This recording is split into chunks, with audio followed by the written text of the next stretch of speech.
నమస్కారం, నా పేరు రాజేశ్వరి. నేటి సిటీ న్యూస్కు స్వాగతం. ప్రభుత్వ రంగ సంస్థలను పరిరక్షించి ప్రజాసేవలో ఆ సంస్థల సేవలను వినియోగించుకునేలా కాంగ్రెస్ ప్రభుత్వం చర్యలు తీసుకుంటుందని మంచిర్యాల ఎమ్మెల్యే కొక్కిరాల ప్రేమ్సాగర్ తెలిపారు. ఆర్టీసీ డిపో ప్రాంగణంలో సందర్శించి కార్మికుల సమక్షంలో ఆయన మాట్లాడారు. ఆర్టీసీ సంస్థ టీఆర్ఎస్ ప్రభుత్వ హయాంలో దివాళా తీసే పరిస్థితిలో కాంగ్రెస్ ప్రభుత్వం అధికారంలోకి వచ్చి మహిళలకు ఉచిత బస్సు పథకాన్ని ప్రవేశపెట్టి తద్వారా నిధులను సమకూర్చి ఈరోజు ఆర్టీసీ సంస్థ ఇతరులకు అప్పులు ఇచ్చే స్థితికి చేరుకుందని అన్నారు. ప్రభుత్వ రంగ సంస్థలను కాపాడుకుంటూ ప్రజాసేవలో ప్రభుత్వం కృషి చేయాల్సి ఉంటుందని, ఆ దిశగా కాంగ్రెస్ ప్రభుత్వం ముందుకు వెళ్తుందని అన్నారు. సింగరేణి ప్రాంతంలో ఇండ్ల పట్టాలు ఇచ్చే కార్యక్రమానికి కొన్ని అవరోధాలు ఏర్పడినప్పటికీ ఫారెస్ట్ డిపార్ట్మెంట్ వారితో సంప్రదించి త్వరలో శ్రీరాంపూర్ ఏరియాలోని సింగరేణి ప్రాంతంలో ఇండ్ల పట్టాల పంపిణీ చేపట్టడం జరుగుతుందని అన్నారు. ఈ కార్యక్రమంలో కాంగ్రెస్ పార్టీ నాయకులు, ఆర్టీసీ కార్మిక సంఘ నాయకులు పాల్గొన్నారు. 6 సంవత్సరాల తర్వాత అప్పటి గౌరవ ముఖ్యమంత్రి కీర్తిశేషులు డాక్టర్ మర్రి సేనారెడ్డి గారు ముఖ్యమంత్రి ఉన్నప్పుడు 79లో ఈ బస్ స్టాండ్ కానీ బస్ డిపో కానీ ఓపెన్ చేసి మంచిర్యాల ప్రజలకు 46 సంవత్సరాల కనీసం సున్నం కూడా లేదు, ఎక్కడిదక్కడ నిలిపోయింది. ఇప్పుడున్న పరిస్థితులలో ప్రస్తుత గౌరవ ముఖ్యమంత్రి రేవంత్ రెడ్డి గారు ఇందిరమ్మ రాజ్యం ప్రజాప్రభుత్వంలో ప్రతి విభాగాన్ని కూడా పటిష్టపరిచి ప్రజలకు ఎన్ని వీలైతే అంత, ఎంత వీలైతే అంత దగ్గరగా పెట్టి వాళ్ళకు సేవలు చేయాలనే ఆలోచనతో ఈరోజు ఈ కార్యక్రమాలను తీసుకున్నాం. దాంట్లో భాగంగానే 6 హామీల భాగంగా మహిళలకు ఉచిత బస్సు అనే సౌకర్యం తీసుకుని ఆర్టీసీ అయిపోయింది, బంద్ అయిపోయింది, దివాళీ వీర తీసుకుపోవడం సంస్థ ఆడికెళ్ళి ఈరోజు ఆర్టీసీ వాళ్ళు వేరే సంస్థలకు అప్పులు ఇచ్చి వాళ్ళ సంస్థలు కాపాడుకునే పరిస్థితి ఆశించాలి. ఆపరేషన్ ప్రాఫిట్ వచ్చింది, కానీ కొంచెం ఇంకొక 6 నెలల లోపల నాకు తెలిసి ఓవరాల్ ప్రాఫిట్కి వస్తుంది. సంస్థను కాపాడే ఒక 41,000 మంది కార్మికులు, వాళ్ళ కుటుంబాలు, వాళ్ళకు సంబంధించిన సంస్థను కాపాడే సంస్థ లాభాల బాట పడుతుంది. కాంగ్రెస్ పార్టీ ప్రభుత్వం ఎప్పుడు కూడా సంస్థలను నిర్వీర్యం చేసి, వ్యవస్థలు నిర్వీర్యం చేసి ప్రభుత్వం కాదు. ఎప్పుడైనా వ్యవస్థలు నిర్మించి కాపాడుకుంటారు. సో దాన్ని 46 సంవత్సరాలతో ఈ రకంగా గౌరవ ముఖ్యమంత్రి నాయకత్వంలో సోదరుడు ట్రాన్స్పోర్ట్ శాఖ పొన్నం ప్రభాకర్ గారు ఆదేశాల మేరకు అడగంగానే ఎక్కువని పంపించేందుకు వాళ్ళు ఈ రకంగా ఒక్కొక్క సంస్థను ఎక్కడెక్కడ అవసరం ఉందో, ఎక్కడెక్కడ అవకాశం ఉందో అవన్నీ కూడా తిరిగి పునరుద్ధరించి పబ్లిక్ సెక్టార్ యూనిట్లన్నీ కాపాడి, పబ్లిక్ సెక్టార్ యూనిట్ ఏ పర్పస్ కోసం అయితే పెట్టింది, పబ్లిక్ సెక్టార్ యూనిట్స్ పెట్టింది ప్రాఫిట్ కోసం కాదు. నో ప్రాఫిట్లో పబ్లిక్ సెక్టార్ యూనిట్ ద్వారా నడవాలని సంఘం కూడా నడవాలని ఇచ్చిన అది దాన్ని ఆ పర్పస్ డిపెండ్ చేసిన ఖచ్చితంగా ఆ 20 లక్షలకు సంబంధించిన హాల్ ఏదో అది తీసుకొని ట్రస్ట్ పెట్టి ఫ్రీ సర్వీస్ ఎవరికైనా కూడా మొత్తం మందికి ఫ్రీ సర్వీస్. ఎప్పుడైనా మాకు కూడా మా పార్టీ మీటింగ్లకు అవసరం వాడుకుంటుంది తప్పితే వాళ్ళ ఈ శాతగాని మేనేజ్మెంట్ దొంగల దగ్గర నేను పెట్టదలుచుకోవాలి. ఇవాళ వాళ్ళ చెక్ రిటర్న్ ఇచ్చినాక నేను చెప్తున్నా, మాట్లాడుతూ ఇదే జరుగుతుంది. ఇక మిగిలింది క్లబ్ గురించి పెద్ద మనసు మాట్లాడుతారు. 3 లక్షలు 3 కోట్లు పోతామన్నట్టుగా 30 కోట్లు కాపాడుతాయి. క్లబ్ అనేది ఎవరి ప్రాపర్టీ కాదు. ఒకసారి సొసైటీ రిజిస్టర్ అయిన తర్వాత దాంట్లోకి వెళ్ళి 10 రూపాయలు వేయినా కూడా ప్రతి పైసకు లెక్క చెప్పాలి. 10-12 సంవత్సరాల నుంచి ఆడిట్ లేదు. ప్రభుత్వానికి అన్ని రకాల అధికారాలు ఉన్నాయి, దానికి ఆడిట్ చేయలేదు. కాబట్టి ఆడిట్ చేయకుండా పోతే పైసలు తీసుకుంటే లెక్కలు ఇవ్వకపోతే ఎవరైనా శిక్షార్హులు. దానికి ఈ సొన్నానికి అవసరం లేదు. దాని మీద కూడా ఎంక్వైరీ జరుగుతుంది. అన్ని ప్రాపర్టీలు ఎందుకంటే ప్రభుత్వానికి సంపూర్ణ అధికారం ఉన్నది. సొసైటీ వ్యవస్థ మీద కంట్రోల్ తీసుకునే అధికారం ఖచ్చితంగా అది కూడా తీసుకుంటాం. ఎవరిని విడిచిపెట్టే ప్రాధాన్యం లేదు. ఎందుకంటే కాన్స్టిట్యూషన్ రాజ్యాంగంలో రాస్తున్నారు 14 article everybody equal equal for everybody అంటే ప్రెసిడెంట్ నుంచి కూలీల వరకు కూడా అందరికీ లా సమానం. చట్టం కాన్స్టిట్యూషన్లో 14 ఆర్టికల్ 14 రాస్తున్నారు. ఎవరికి పెద్దోళ్ళు కాదు, ఎవరు చిన్నోళ్ళు కాదు. ఖచ్చితంగా ఎవరైనా ఈ సొన్నాయి హక్కులు బంద్ చేసి ఎవరి పాత్రలు చేస్తే నా పాత్ర తగ్గుతుంది, లేకపోతే నా పాత్ర నేను పోషిస్తాను. ఖచ్చితంగా ఎవరు ఎంత పెద్దోడైనా ఉపేక్షించేది, ఇచ్చిపెట్టేది. నాకు సంబంధించిన పొద్దుగాల రేపటి తిండిని కూలోడైనా కంటే నాకు ఎంత. స్థానిక సంస్థల వికలాంగులకు 5% రిజర్వేషన్ కల్పించాలని వికలాంగుల హక్కుల పోరాట సమితి జాతీయ core committee vice chairman Peddapalli Satyanarayana demand చేశారు. మందమరి పట్టణంలో ఏర్పాటు చేసిన విలేకరుల సమావేశంలో ఆయన మాట్లాడుతూ రాష్ట్ర ప్రభుత్వం ఎన్నికలకు పూర్వం ఇచ్చిన హామీల మేరకు అన్ని ప్రభుత్వ శాఖలలో సంస్థల్లో చట్ట ప్రకారం 4% ఉద్యోగాలు వికలాంగులతో భర్తీ చేయాలని, మరీ ముఖ్యంగా స్థానిక ఎన్నికల్లో 5% రిజర్వేషన్ కల్పించాలని, గత ప్రభుత్వం ఇచ్చిన 4 పెన్షన్లు బదులుగా 6,000 పెన్షన్ ఇవ్వాలని, తీవ్ర వైకల్యం కలిగిన వికలాంగులకు 15,000 పెన్షన్ వెంటనే ఇవ్వాలని ఆయన డిమాండ్ చేశారు. ఇకపోతే ఇప్పుడున్నటువంటి పరిస్థితులలో ఈ పోస్ట్ ఆఫీసులలో వికలాంగులకు చాలా ఇబ్బందులు ఎదుర్కొంటున్నారు.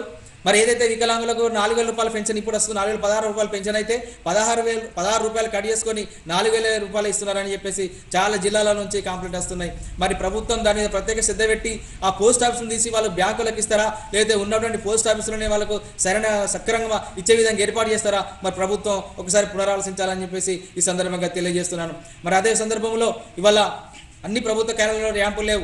మరి అట్లనే పూర్తిగా నడినటువంటి వికలాంగులకు చదువుతో నిమిత్తం లేకుండా, చదువుతో సంబంధం లేకుండా వాళ్ళకు 3 గిరల బండ్లు ఇవ్వాలని చెప్పి ఈ సందర్భంగా తెలియజేస్తున్నాం. అదేవిధంగా చదువుకున్నటువంటి వికలాంగులకు ల్యాప్టాప్లు ఏర్పాటు చేయాలి. మరి అదేవిధంగా వాళ్ళ స్కాలర్షిప్ రావడం లేదు, స్కాలర్షిప్ ఏర్పాటు చేయాలి.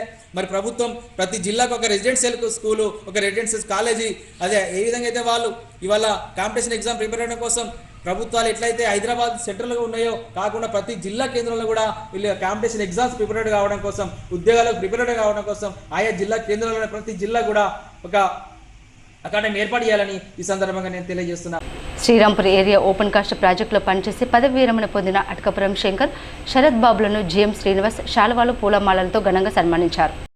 శ్రీరాంపూర్ ఓపెన్ కాస్ట్లో పనిచేసి ఉద్యోగ విరమణ పొందిన కార్మికులను GM Srinivas, project officer Venkateswarlu శాల్వాలతో సత్కరించి జ్ఞాపికలను అందజేశారు. అనంతరం తోటి ఉద్యోగులు, కార్మిక సంఘాల నాయకులు, కుటుంబ సభ్యులు ఘనంగా సన్మానించారు. ఈ సందర్భంగా జీఎం శ్రీనివాస్ మాట్లాడుతూ ప్రతి ఒక్కరికి ఉద్యోగ విరమణ తప్పదని అన్నారు. ఉద్యోగులు 60 సంవత్సరాల పాటు పనుల పట్ల అంకిత భావంతో పనిచేయడం అభినందనీయమన్నారు.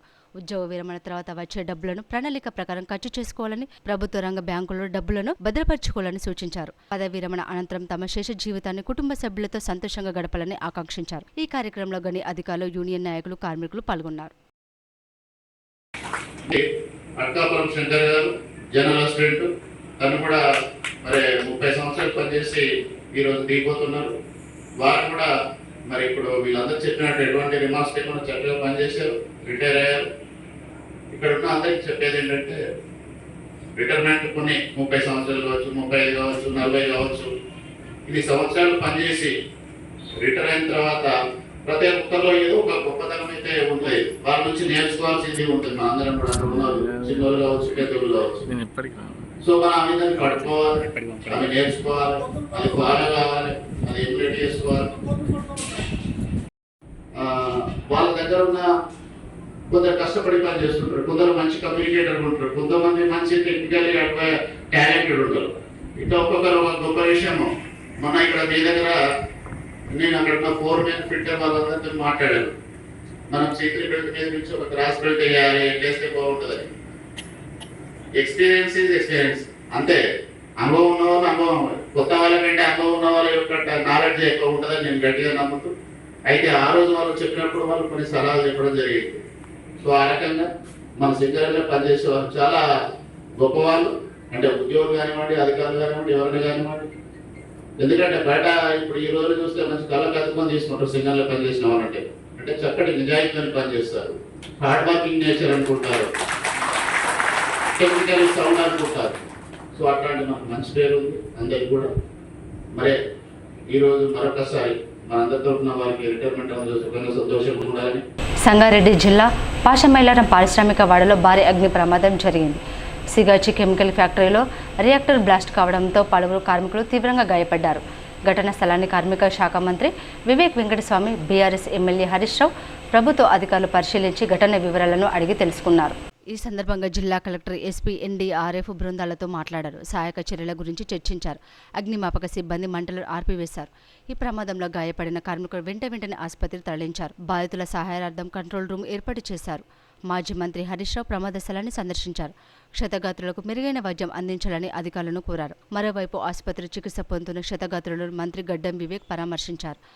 బాధితులకు మెరుగైన వైద్యం అందించాలని వైద్యులను ఆయన ఆదేశించారు. ప్రమాదంలో మృతి చెందిన వారి కుటుంబాలకు ప్రగాఢ సానుభూతి, సంతాపాన్ని ప్రకటించారు.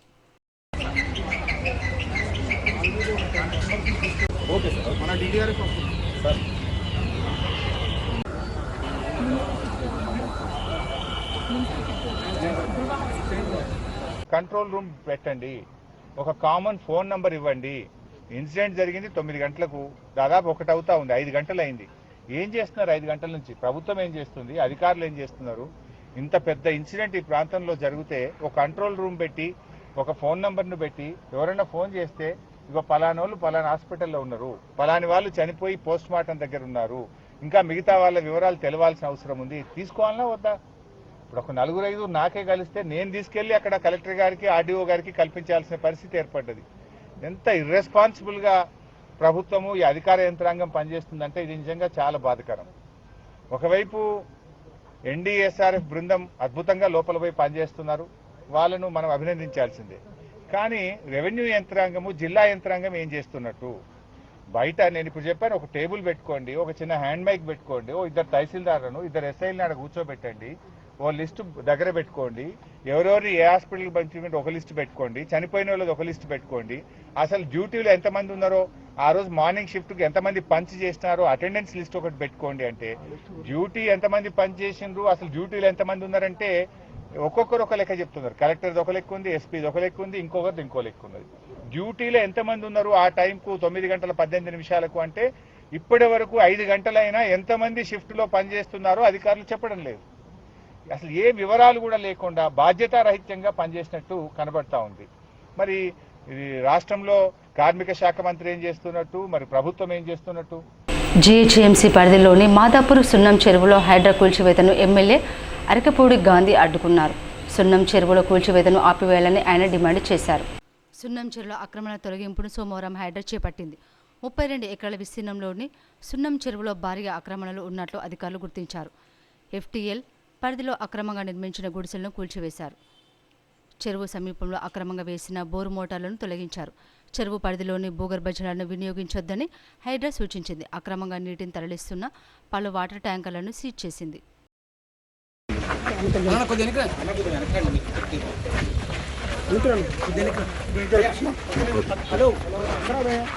మ్యాప్ ఇది, ఫెన్సింగ్ ఇది సుమారుగా 20-25 సంవత్సరాల నాడు పాతినటువంటి ఎఫ్టీఎల్ బౌండరీ.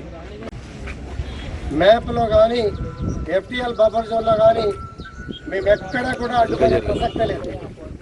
కానీ డీవియేషన్ చేసినటువంటి సబ్జెక్టులు ఏమన్నాయో అవి అధికారులని మనం నిలదీయాల్సిన అవసరం ఉంది. ఆ విషయంలో మాత్రమే అధికారులతో మాట్లాడటానికి వచ్చాం. మా దగ్గర అన్ని కూడా గతంలో వాళ్ళకి సబ్మిట్ చేసినటువంటి పేపర్లు అన్నీ కూడా ఉన్నాయి. ఆ పేపర్లు ఇచ్చి వాస్తవాలను ఇంతమంది వేలాది ప్రజానికం పాత ఫెన్సింగ్ చూస్తూ ఉన్నారు. ఇవన్నీ కూడా ఎందుకు డీవేట్ చేయాలని చెప్పి, ఎందుకు డీవేట్ చేస్తారని చెప్పి అడగడానికి మాత్రమే నేను ఇక్కడ రావడం జరిగింది. వాళ్ళు సర్వే చేయాలి, బౌండరీ పాతాలి, ఉన్న వాళ్ళ ఖాళీ చేయమని చెప్పి చెప్పాలి.